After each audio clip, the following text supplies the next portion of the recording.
I'm Nabil, NABYLC, Twitter. Look him up. He's got a lot of good things going on, a lot of humanitarian initiatives. So I think anybody here is approachable. We'd love to talk to you all, and our time's up, so we appreciate it. Round of applause. Thank you. Yeah. Oh, yeah, ladies and gentlemen. I do have to say, with our colleagues here, you have been introduced to them. Tatiana De Maria, Nabil Charania, Ed Mills, Jesse Johnson, and BitBoy J. Guess what? Our website has every single one of our speakers on there. And their socials are also on there. So if you see somebody that you like, I'm even on there too. All you have to do is reach out to them on social media, and I know all of us are really reactive. It's where we live because, we're living in a blockchain world. Oh, this is exciting. Very exciting, you guys. All right, let me see if our next panel is ready to go. Oh, yeah. Are they mic'd up? Oh, yeah. All right, ladies and gentlemen, a big round of applause for Liz Baslyav, Alan King, and Nicole Sanford.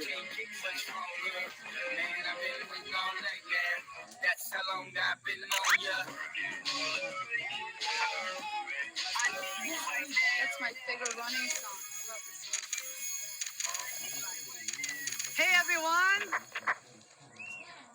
Second day, first NFT Week Miami. Isn't this amazing? They did this overnight and they did an incredible job. Can we please clap to everyone who worked their asses off to put this event together? We are so proud of you. All right, let's do this. So this is not like a moderated panel. We're just gonna talk to you guys. We have very different perspectives. We might clash on a few things here in a nice, creative, productive way. But let's start with an introduction. I would love for each one of us to tell a story who we are and why do we belong here on the stage right now. Do you want to start, Nicole?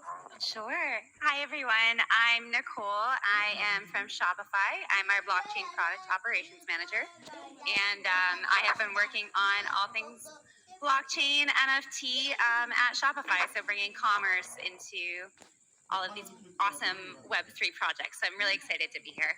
And Nicole, what's your Twitter handle since we don't have the names on the slides? My Twitter handle is @CryptoWitch. So you can follow me on Twitter. And I tweet about, stuff. I follow you. You do? I do. Oh. So I'm Liz Bacelar.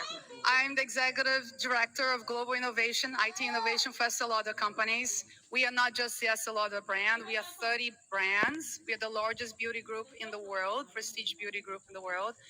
And I'm here right now because I think that as humanity, as we are going through a moment of redefining identity. We have different identities for different worlds. We have different emojis for different situations. And these identities, they started with Bitmojis. They started with us looking like ourselves, but now we're looking like something else. We can look like whatever we want to look like.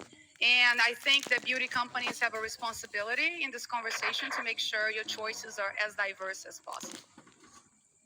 Hey everyone. My Twitter handle. Liz Current. Hey everyone, I'm Alan King. I have run a brand called A Kings. So I'm here because we have launched a collaboration collection last year that's generative, that sold out, and we are now launching into NFTs for our main collection. All the items are physically backed, and we have game utility that plugs into thousands of games, so that you can wear it in the metaverse and also have access to like power-ups and other things.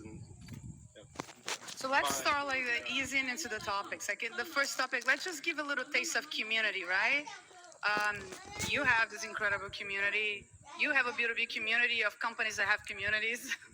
And I have a giant community. Let's give a taste on your thoughts on community. Who starts? Nicole, I'm going to look at you. Go for it. Sure, yeah. So we see that a lot of our very successful merchants at Shopify, both Web2, Web3, and anywhere in between, are the ones that have really vibrant communities behind them. And so it's not enough anymore for a brand to just be a label on a shirt. it has to be someone recognizing that label on your shirt and going, oh, wow, I'm a doodle holder too. And that is really what we're seeing in this new era of commerce, and I'm finding very exciting. Alan, community. Yeah, I think so. For me, I started fashion in high school, so I would say like community is one of the most important things in my life, because I wouldn't be where I am without the community of like social media and people, just finding me all over the world and believing in the product that I'm designing and then purchasing. I think that I've been talking to some of you in between the panels, and I hear people that are entering the space right now wondering, how do I build my community? Like, should I be opening a Discord? And we talk about Discord later.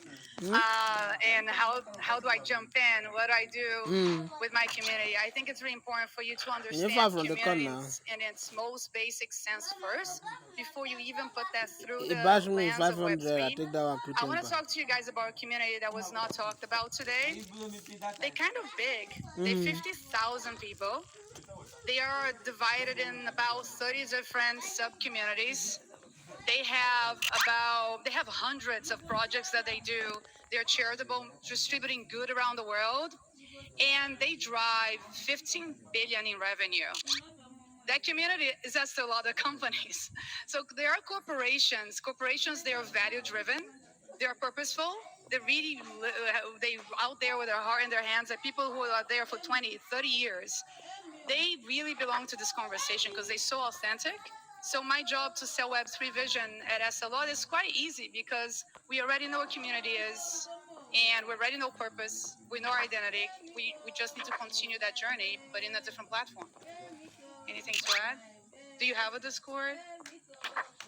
Yeah, so I think that what I see in Web3 is actually that the new it gives a chance actually for independent designers or artists to also have a stronger community, because there's adoption seen faster in the smaller like niche communities, and I think it creates